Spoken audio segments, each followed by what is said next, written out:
All right, welcome in. It's the 573 report. It is Wednesday night. Hopefully a few of you are here. Gabe, DeArmond, and Mitchell Forde. Mitch, I think we started last week's show by saying, well, I think it's officially basketball season, and then it just kind of wasn't basketball season anymore for a week.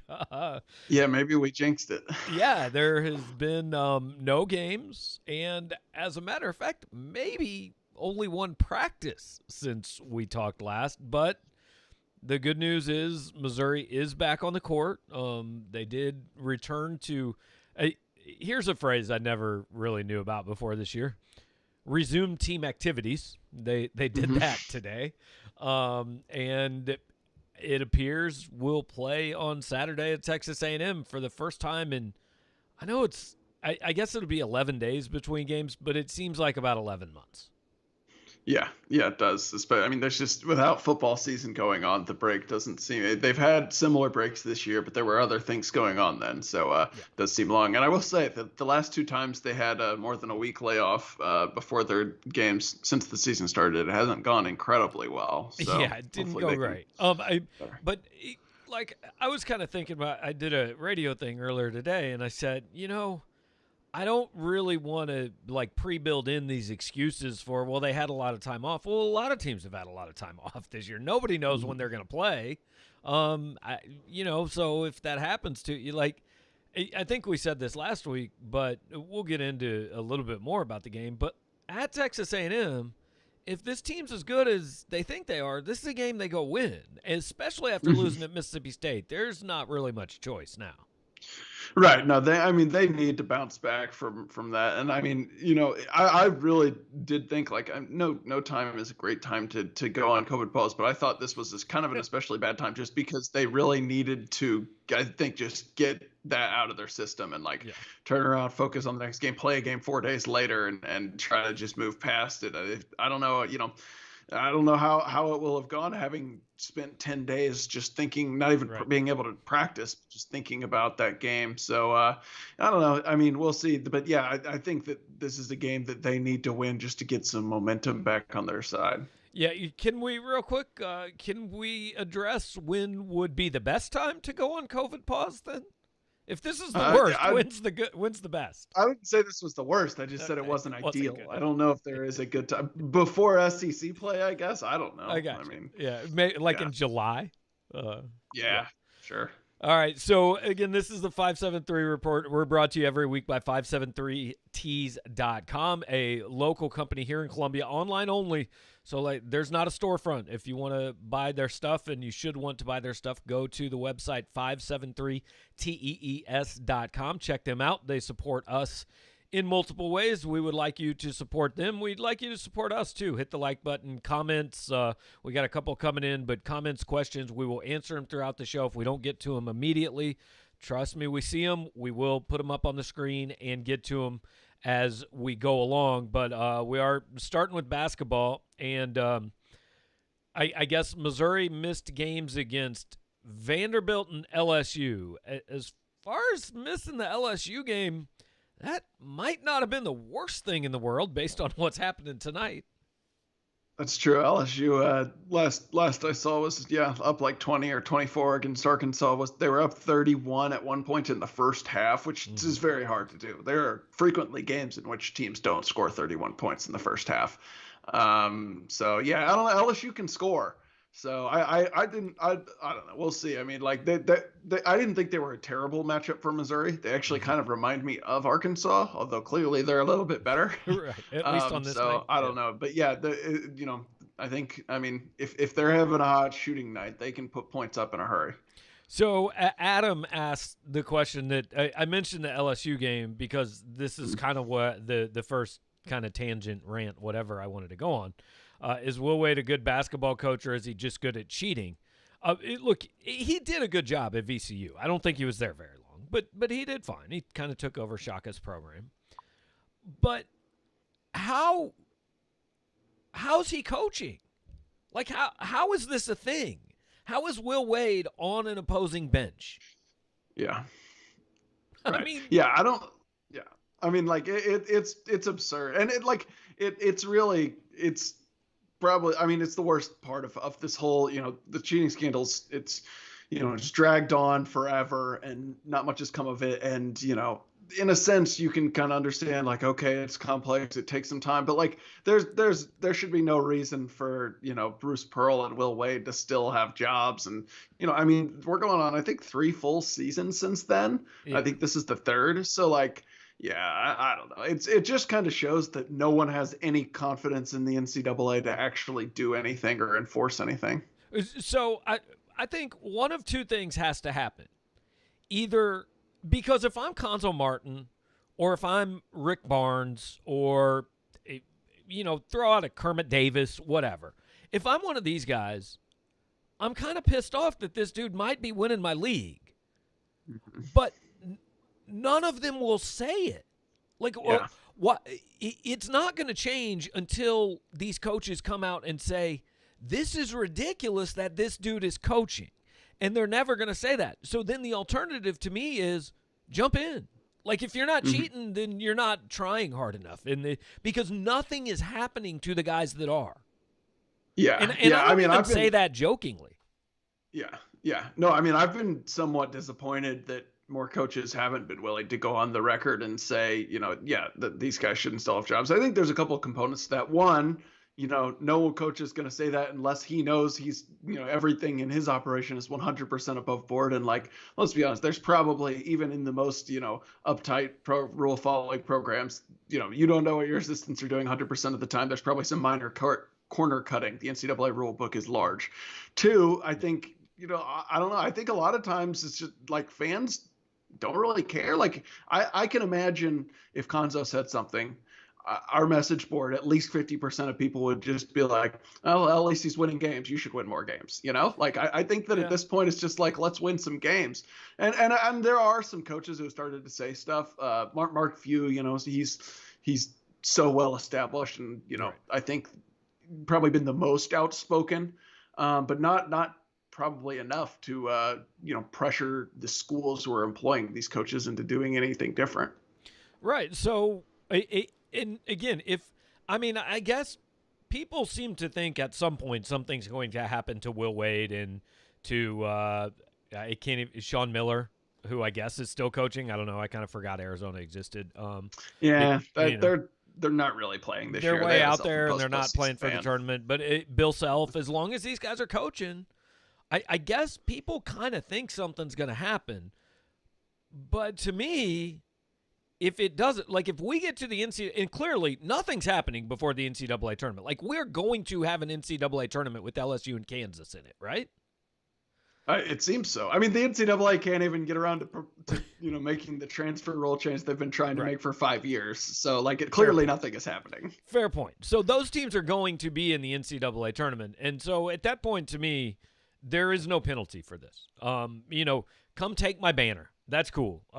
Whoever, and I couldn't tell you who the top 5 players in the class are, but I would go find a booster, and I would say, instead of giving us $4 million for a practice facility, I want $800,000 for each of these kids. And if they come take the flag down, they'll come take the flag down. And I truly mean, like, I don't even say that ironically anymore. I said it as a joke kind of when this whole thing started, but I absolutely believe everybody in the country should cheat as long as Will Wade gets to keep being on sidelines places. Because he's different than even the other. Like, he's legitimately on tape saying it. At least Bill Self and Sean Miller aren't on tape saying it.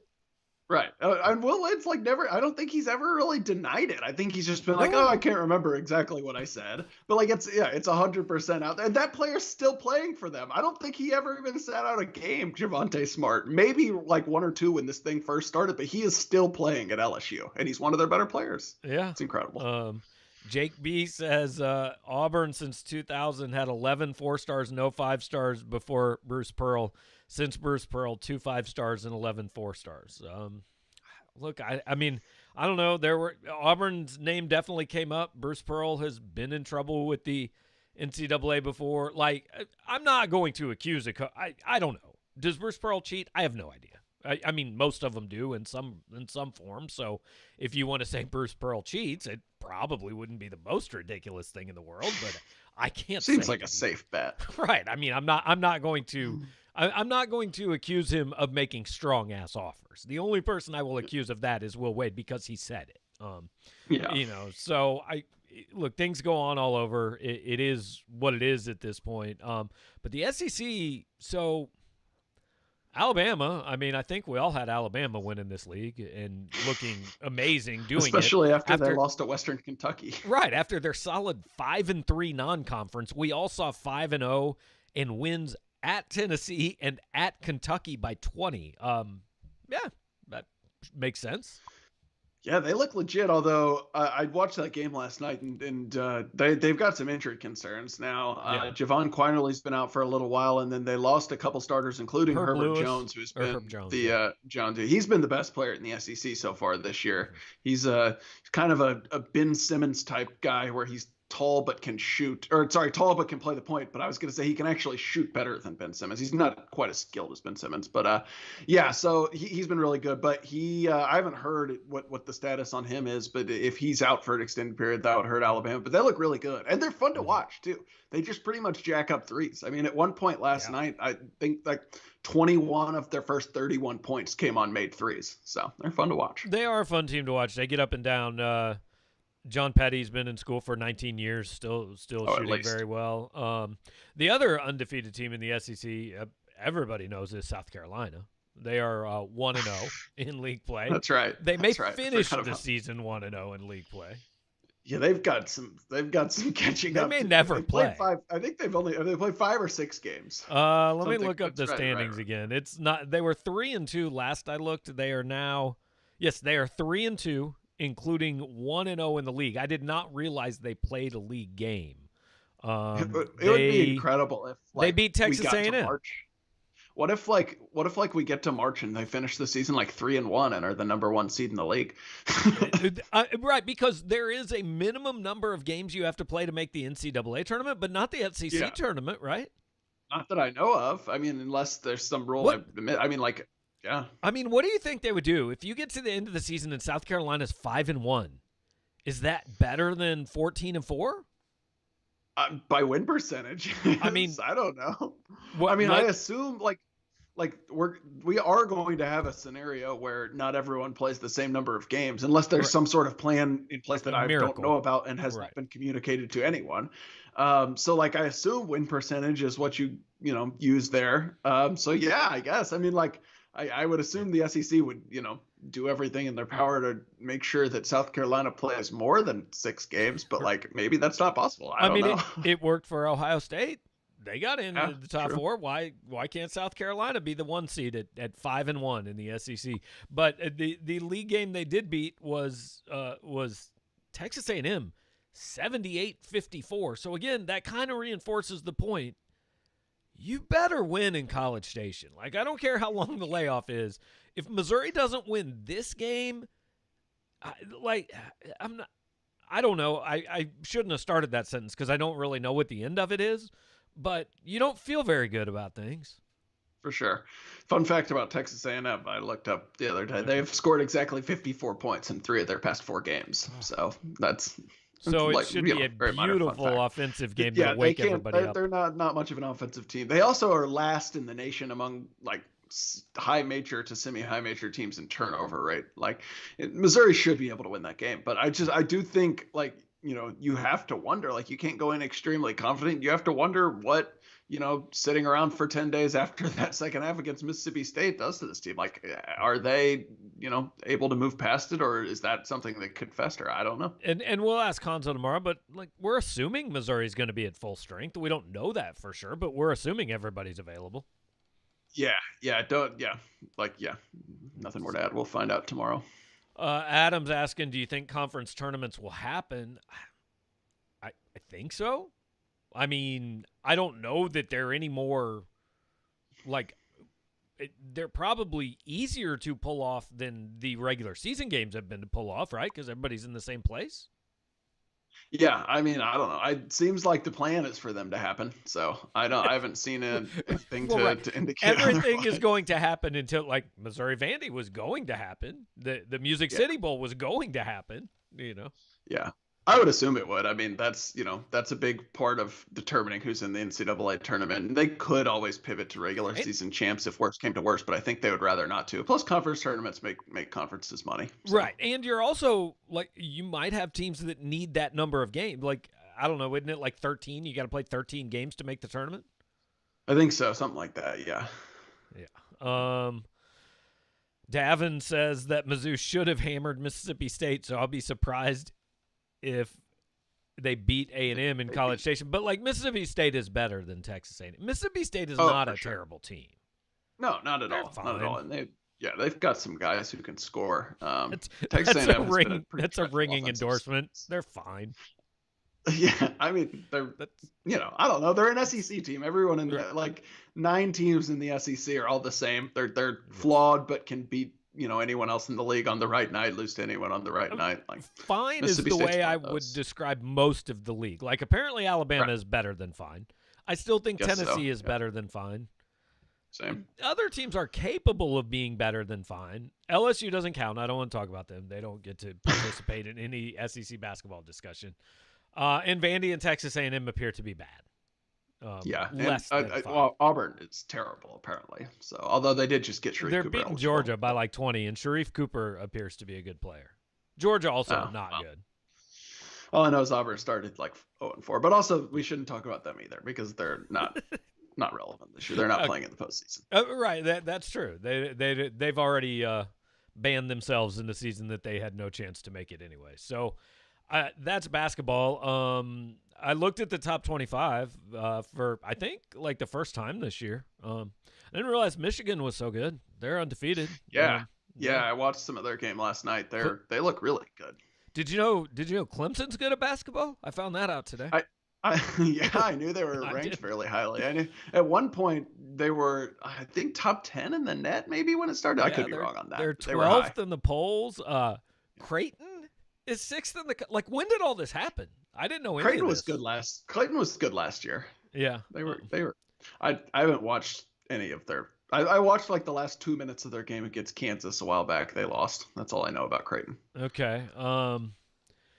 Yeah, Minnesota's good. That surprised me a little bit. Other than that, everything was pretty normal. But yeah, I just had UCLA's good again too. I didn't know that.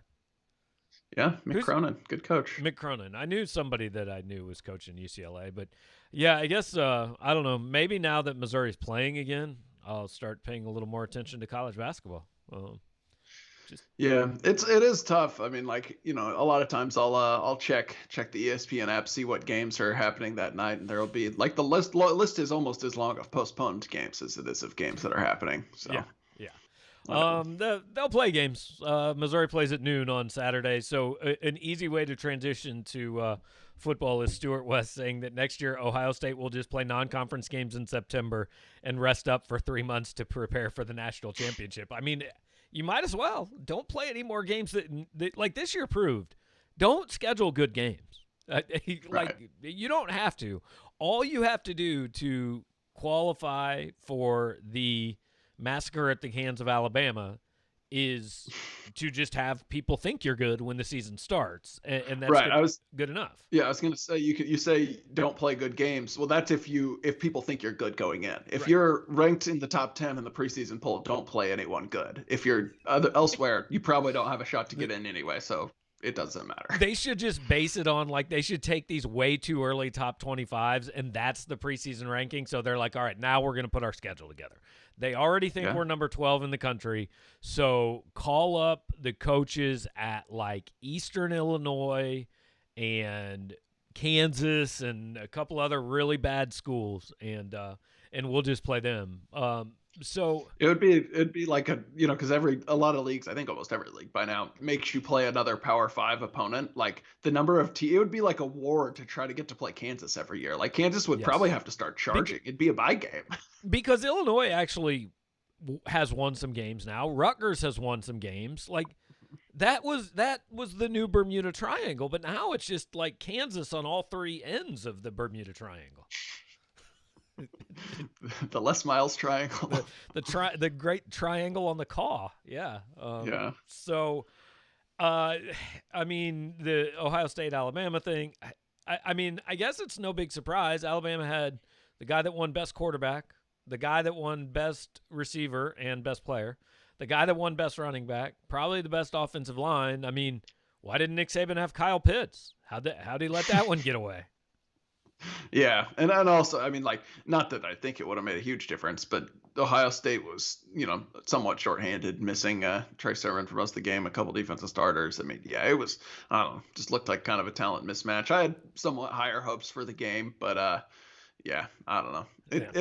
I pretty much lost interest in the early third quarter. Yeah, so I watched it into the early fourth, but like, I mean, this season for Alabama is probably the most impressive season. And I'm not going to call them the best team in college football history, but it's the most impressive season. I mean, they beat every team that finished 500 or better in the SEC.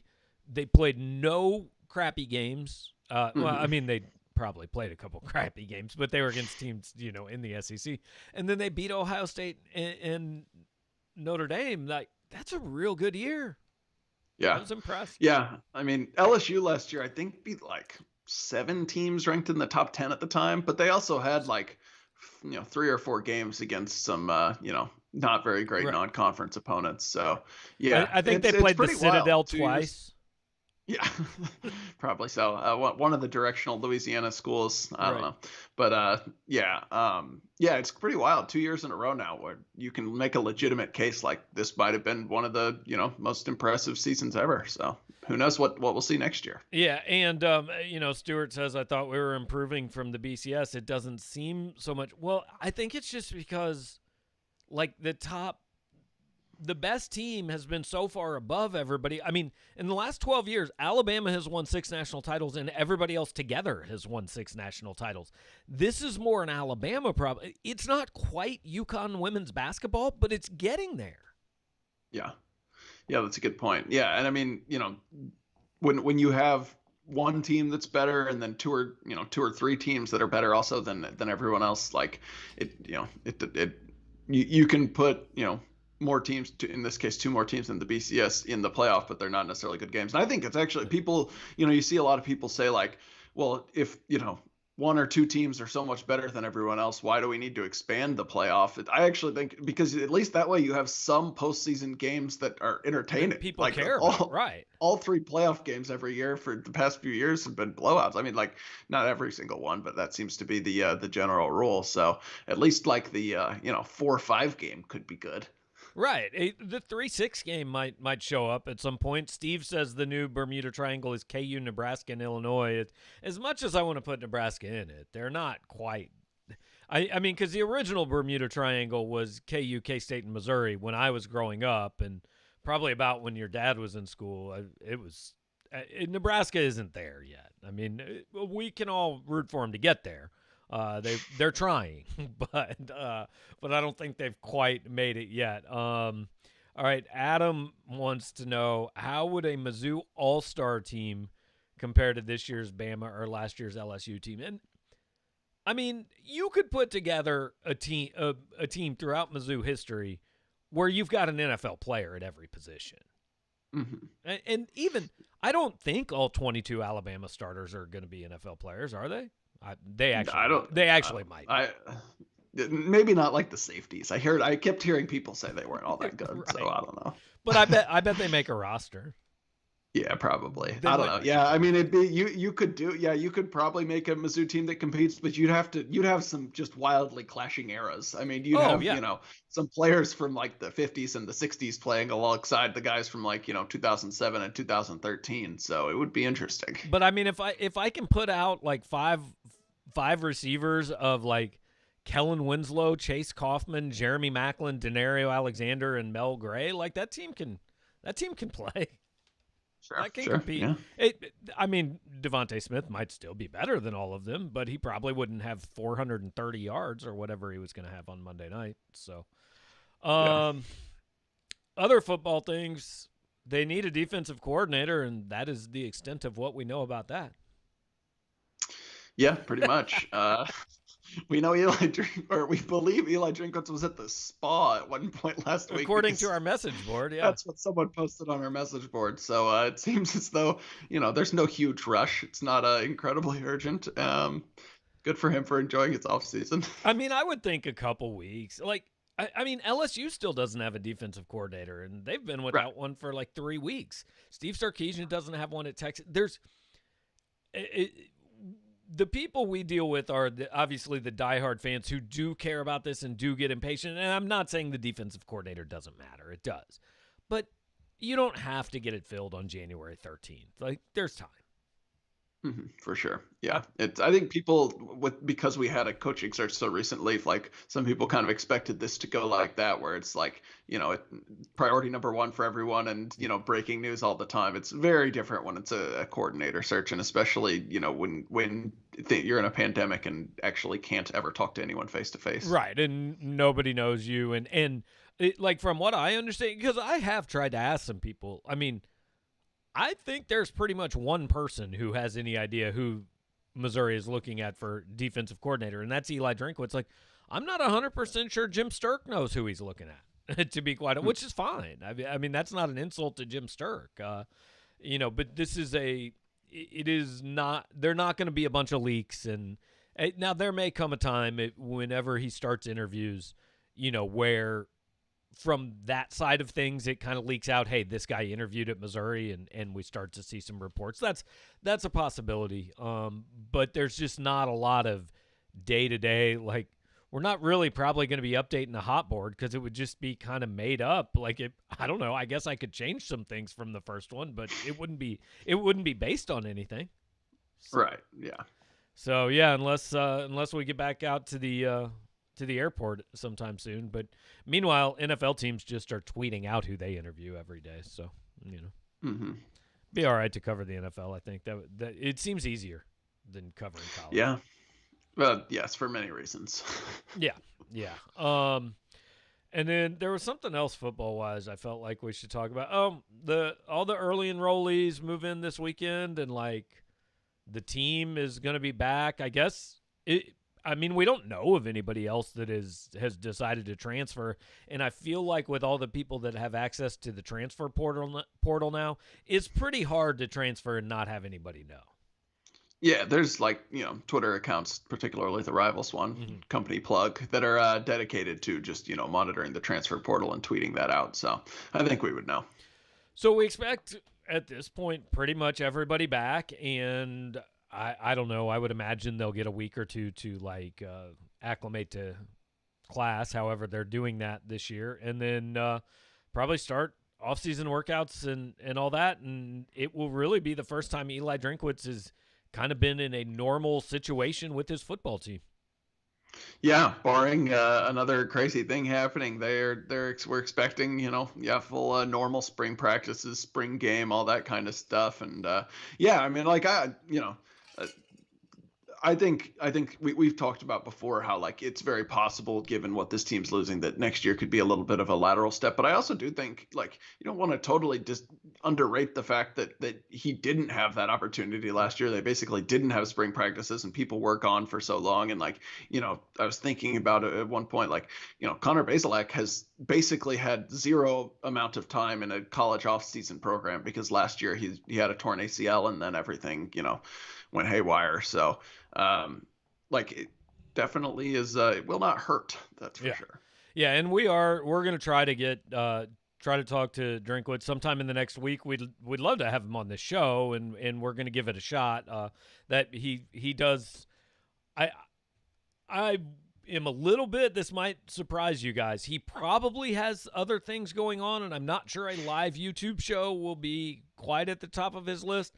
But if it works out, we'd love to have him here. If not, we'll try to record something with him by next Wednesday, and we're hoping to be able to do that. So, and I feel like we'll be a little more back in the swing of things, and maybe, hey, there will have been a game or two happened, and, we can actually return to a little bit more conversation about Mizzou sports. Again, the 573 report brought to you by 573 Tees. Check them out on the internet. You're already on the internet, so just open a new window or a new tab even and go to 573tees.com and check out all of the things that they have to offer. Get yourself, some Mizzou stuff, some Eli Drinkwood. They've got a lot of Eli Drinkwood stuff, some Columbia stuff. They've got some Chief stuff, but you might want to save your money on that for another 3 or 4 weeks till they probably are going to have to make some new shirts, for the Cleveland Browns Super Bowl championship, obviously. So, yeah, go check them out. Do all that while you're here. Hit like, hit subscribe, and basically at this point, we've talked about everything we can talk about, so we're going to roll through any questions and comments from you guys that we need to catch up with, and if you've got questions or comments, please feel free to put them in there. We generally go like an hour 15 on this show.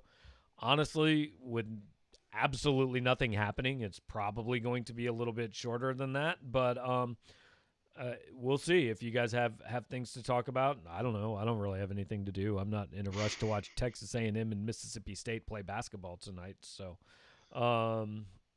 let's see. Stewart says that James Wilder and Tony Galbraith would be on the all-time Mizzou team and could have played for anybody. I remember James Wilder as a Tampa Bay Buccaneer. I do not. So I was 2 when he was at Missouri. Yeah, I never watched a second of either of those players. Right. So. You probably are more familiar with James Wilder Jr., who's actually, he was a big recruit. I don't think he actually maybe became a big player, but a few years ago.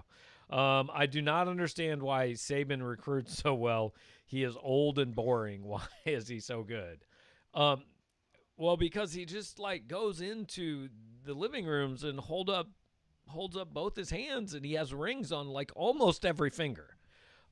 Yeah, Alabama has, like you said, has won 6 national championships in the past 12 years. That's a pretty good bet that you are going to win one. Yeah, and I saw something. Every player who has played 3 seasons for him at Alabama has won at least one. Every single one. So it was at one point, every guy who had stayed 4 years under Tom Izzo had played in the Final Four. I don't know if that's true anymore. But yeah, I don't think it is. Yeah. Saban, he can just say, stay for 3 years and you're going to have at least one of these. So I was having this discussion with somebody earlier today. Is Alabama the best program in college football history, do you think? I'm not going to pretend to be a college football historian, but they seem like the pick to me. I guess Notre Dame maybe is in the discussion when you're talking about all time, but it's been such. It's hard for me to say because, really, in my lifetime, Notre Dame's been relevant, but they've never really felt like they could win a national championship. Right. So Alabama, if it's not Alabama, it's at least in the top 2 or 3, and this is one of the best programs in the history of sport operating at the height of its power. This is like John Wooden UCLA basketball. Right. So that's a good comparison. And look, Nick Saban is obviously a good recruiter. He doesn't get to this point if he's not a good recruiter. But I don't really know how much he has to recruit anymore. He just goes to the top 25 players in the country and says, hey, do you want to come play here? And if any of them say no, he's like, well, that's cool. I'll just go to 26 through 40, and I'll get a lot of those guys. It's not super hard. But the interesting thing is, and there's no way to ever answer this question, but how much of it's Saban and how much of it's Bama? Because Bama wasn't really all that good before he got there. They had Mike Shula, and then they had Mike Price for 12 hours was the coach, and some other things happened. And they weren't great. But also, Nick Saban's first 4 years at Michigan State were 25-22. Right. Barry Odom just got fired with about that record at Missouri. If Nick Saban started his coaching career 4 years ago and was 25-22 at Michigan State, does he ever become Nick Saban? He might get fired before that. Yeah, I don't know. I am not comparing Barry Odom to Nick Saban, by the way. Yeah, that's probably a good disclaimer. To your point, talking about kind of how much of it is Saban and how much is Alabama. The one thing I will say, the thing that is incredible and no one else has even come close is the consistency despite losing so much of your staff every year. like we saw LSU lose staff and a bunch of players from last year and go from How'd that 15-0 to a train wreck. Yeah, Alabama will lose similar talent this year. I bet they will be back in the playoff discussion because this is just what happens every year. So and that's something Saban's done that these elite programs, Fair. coaches at other programs have not done at the same level. So that's certainly a feather in his cap for this for the legacy discussion. Yeah, I mean, some of those schools have had down years. In Alabama, I mean, the down year is like 10-2. I think Alabama and Ohio State have really been the two that even the down year they're in the discussion for the playoff. So yeah. Bradley wants to know any news on the last few spots for 2021. Will it be all transfers? I don't know if it'll be all transfers, but I think it'll be mostly transfers. I mean, they got probably 5 spots left. You could maybe see a high school guy somewhere, but I think almost everybody at this point is all transfers.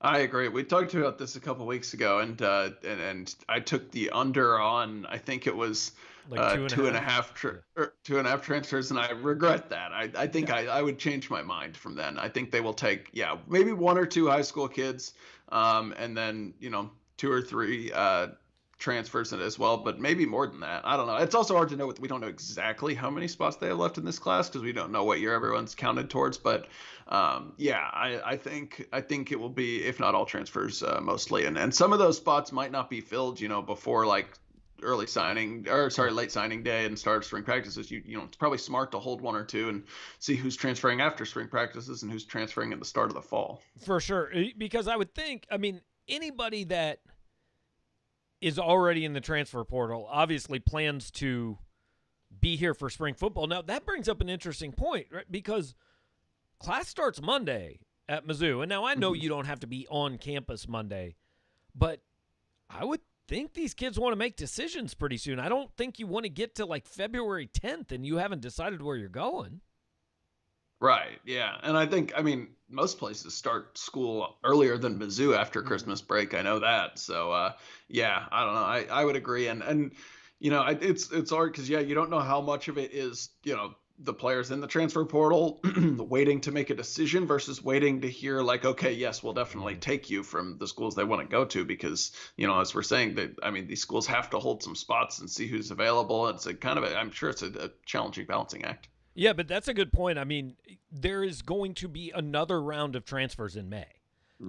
Another round of kids are going to say, hey, either, something happened with my coach or I'm not playing here or I'm just tired of this place, whatever. So there's going to be a second round. It won't be as busy as this, but there will be a second round in May, and their coaches absolutely are going to have to hold a spot or two because there are going to be coaches that are saying, hey, we can find a guy who's the difference between 5-7 and 6-6, or a group of 6 bowl and a New Year's 6 bowl, or making the playoff and not making the playoff. I mean, you've got to have you're not doing your job if you don't hold a couple spots back for the summer at this point.